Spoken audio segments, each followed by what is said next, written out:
अध्यक्ष महोदय आमच्या नाशिक रोडला तर 2-2 अडीच तास लोकांना थांबावं लागतं अध्यक्ष महोदय. तर वाहतूक कोंडी मोठ्या प्रमाणात होती अध्यक्ष महोदय.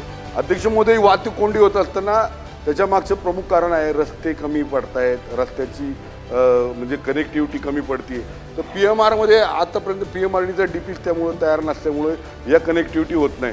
अध्यक्ष महोदय यामुळं या परिसरामध्ये फार मोठ्या प्रमाणात विशेषतः हिंजवडी, चाकण, तळेगाव, वाघोली, लोणीकंद या मार्गावर फार मोठी कोंडी होती. अध्यक्ष महोदय आमच्या नाशिक रोडला तर 2-2 अडीच तास लोकांना थांबावं लागतं अध्यक्ष महोदय. याच्या मागं आपण काहीतरी मोठं ठोस उपाययोजना करावी शासनाने, अशा संदर्भातलं निवेदन मी या निमित्तानं मंत्री महोदयांना करतो. अध्यक्ष महोदय याच्यामध्ये रिंग रोडचं काम जोरात चालू झालं पाहिजे.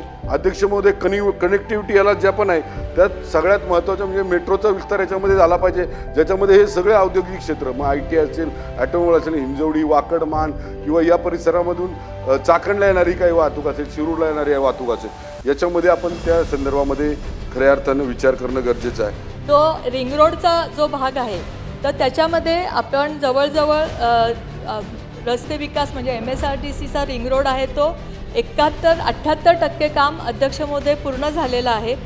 PMRDAच्या रिंग रोडचं ॲक्विजिशन चालू आहे. आणि अध्यक्ष महोदय आपण जर बघितलं असेल तर मी आता सांगत नाही पण सगळे जर पुणे नाशिक महामार्ग असेल, पुणे अहिल्यानगर महामार्ग असेल, पुणे सोलापूर महामार्ग असेल, हे सगळ्या महामार्गाची काही कामं चालू आहेत, काही निविदा स्तरावर आहेत. त्यामुळे ह्या सगळ्याची पण आपण नोंद घेतली आहे अध्यक्ष महोदय.